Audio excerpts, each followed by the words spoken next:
Hello दोस्तों, मेरी आज की इस कहानी में आपका स्वागत है। मेरा नाम दिलीप है और मेरी उम्र 28 साल है। मैं उत्तर प्रदेश का रहने वाला हूँ। यह कहानी मेरी और मेरी सास की है, जो एक सच्ची घटना पर आधारित है। दोस्तों, कहानी में अंत तक बने रहिएगा और चैनल पर नए हो तो चैनल को सब्सक्राइब ज़रूर कर लें, ताकि आप लोगों का प्यार और सपोर्ट मुझे यूं ही मिलता रहे। दोस्तों, ये बात 2020 की है। एक दिन में और मेरी पत्नी कविता घर में अकेले थे। हम दोनों अपना काम कर रहे थे। तभी मैंने देखा कि कमरे के दरवाजे पर मेरी सास खड़ी थी। मैंने बाहर मेन डोर लॉक किया था, इसलिए बेडरूम का दरवाज़ा खुला ही था। लेकिन सासू माँ के पास हमारे फ्लैट की एक चाबी थी। शायद उसी से वह अंदर आ गई थी। मैं सासू माँ को देखकर रुका, पर वह मुझे कैरी ऑन का इशारा करके चली गई। उन्होंने बाहर जाकर फिर से डोरबेल बजाई तो मैं जल्दी से बाहर का दरवाज़ा खोलने आया। मैंने दरवाज़ा खोला तो सासू माँ दरवाजे पर थी। उनके चेहरे पर मुस्कान थी। मैं अपनी पत्नी को आवाज़ देते हुए बोला, कविता, मम्मी जी आई हैं। तो कविता बोली, आ रही हूँ, रुको। 5 मिनट बाद वह गाउन पहनकर बाहर आ गई। उनके आते ही दोनों माँ बेटी गले मिली। उस वक्त दोपहर के 3 बजे थे।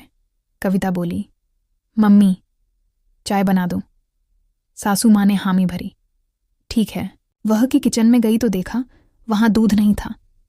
मैं बाहर दूध लाने जाने लगा तो कविता बोली, मैं खुद जा रही हूँ, मुझे बाहर दुकान वाली आंटी से कुछ पुराना हिसाब करना है। यह कहकर कविता बाहर चली गई। मैं और सासू माँ घर पर अकेले रह गए थे। मैं उनसे नज़रें नहीं मिला पा रहा था। तभी वह बोली, सॉरी, मुझे ऐसे अचानक नहीं आना चाहिए था।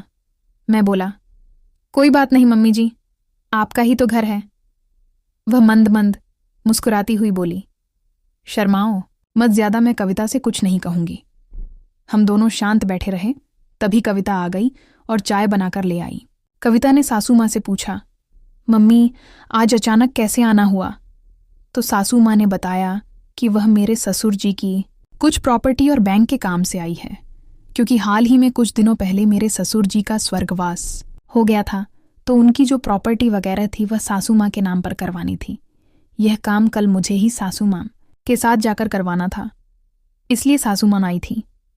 उस रात हमने खाना वाना खाया और सोने चले गए। हमारे घर में 2 कमरे थे, जिसमें एक कमरे में सासू माँ सो गई और एक कमरे में मैं और मेरी पत्नी कविता सो गए। आज मैं और कविता ऐसे ही चुपचाप सो गए थे। अगले रोज देश भर में लॉकडाउन लग गया था। कोई कहीं नहीं जा सकता था। हमारी अपार्टमेंट भी कोरोना के कारण सील कर दी गई और सासू माँ अब यहीं फंस गई थी। शुरुआत के 4-5 दिन तो जैसे तैसे कटे, फिर ऊब शुरू हो गई। हम टीवी देखते रहते, मोबाइल देखते रहते। मैं घर में पूरे कपड़े पहने रहता। सासू माँ साड़ी और कविता ज़रूर हल्के कपड़े पहने रहती थी। अब सासू माँ के सामने मैं अपनी पत्नी के साथ कंफर्टेबल फील नहीं कर पा रहा था। मुझे बहुत अजीब सा लगता था। एक दिन सासू माँ जब बाथरूम में थी तो मैंने कविता को पीछे से जाकर गले लगा लिया तो वह छटपटा उठी और बोली, पागल हो गए हो क्या मम्मी? है अभी यहाँ मैं मुंह बनाकर वापस आ गया और कविता से नाराज हो गया। पहले मैं थोड़ी देर बालकनी में बैठा रहा, फिर अंदर कमरे में आ गया। थोड़ी देर बाद मैं ऊपर छत पर चला गया। फिर भी मेरा मन नहीं लग रहा था। कविता समझ रही थी कि मैं नाराज हूं, पर वह भी क्या कर सकती थी। अगले दिन सुबह 10 बजे मैं नहाकर आया तो मुझे अपना एक ओवर नहीं मिल रहा था। तो मैंने कविता को खूब आवाज़ दी, लेकिन वह नहीं आई। तो मैं तौलियां लपेटे हुए ही बाहर आया और सासू माँ के सामने ही कविता को गोद में उठाया और बेडरूम में ले गया। कविता चिल्लाती रह गई, ये क्या बदतमीजी है? ये क्या कर रहे हो? पागल हो गए हो क्या? मम्मी देख रही हैं? लेकिन मैंने उसकी एक ना सुनी। बेडरूम में ले जाकर मैंने उससे कहा, तुम्हें सुनाई नहीं देता क्या? मैं कब से आवाज़ दे रहा हूँ, मेरा लोवर नहीं मिल रहा है। फिर उसने सॉरी बोला और अलमारी से मेरा लोवर मुझे निकाल कर दिया। कुछ देर बाद दोनों साथ में बाहर निकले तो उस समय सासू माँ कुछ बेचैन सी बैठी टीवी देख रही थी। मैं भी उनके सामने बैठ गया और टीवी देखने लगा। तभी मेरी नज़र सासू माँ पर पड़ी तो वह मेरी तरफ देखकर मंद मंद मुस्कुरा रही थी। मुझे यह देखकर अजीब सा लगा, पता नहीं कैसे। अचानक मैंने सासू से पूछा, क्यों मम्मी जी, क्या ख्याल है मेरे बारे में? इतने में कविता मेरे पीछे आकर बोली, ये क्या बदतमीजी है दिलीप, मेरी मम्मी से ये कैसी बात कर रहे हो तुम? तभी मैंने बात को पलटते हुए कहा, अरे मम्मी जी, मेरा मतलब था कि देखो, मुझ में इतनी ताकत है, आपकी बेटी को उठा सकता हूं मैं।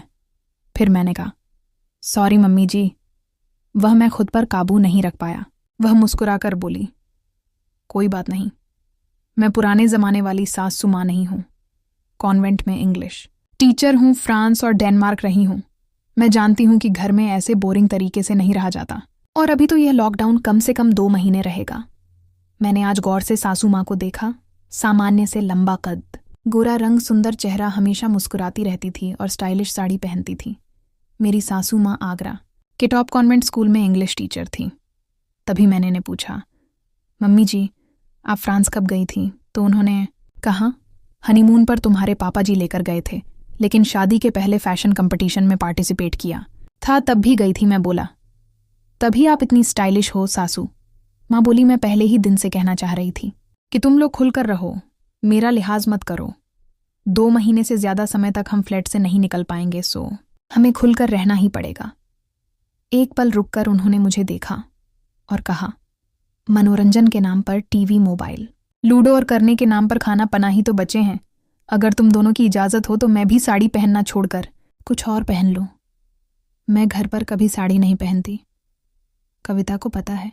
कविता बोली, हाँ मम्मी, क्यों नहीं। मैं भी बोला, हाँ, मुझे क्या दिक्कत है। वह अंदर गई।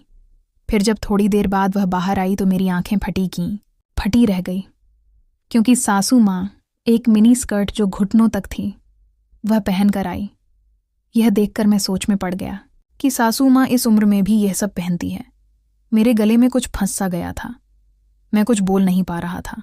वह आकर हम दोनों के सामने खड़ी हुई और बोली, अब रिलैक्स लग रहा है। मैं साड़ी पहने पहने परेशान थी। तभी कविता बोली, मम्मी घर पर इसी ड्रेस में रहती है, किसी के आने पर कभी साड़ी पहन लेती है, बस सासू। माँ मुस्कुराती हुई बोली, क्या हुआ, शौक हुए दामाद जी? मैं कुछ नहीं बोला। अब हमारी जिंदगी में हर रोज ऐसे ही चल रहा था। तभी अचानक एक दिन हमारे घर पर कोरोना टीम आई। पूरी सोसाइटी में केस बढ़ रहे थे, इसलिए हमारी चेकिंग हुई और कविता को कोरोना पॉजिटिव बता दिया गया।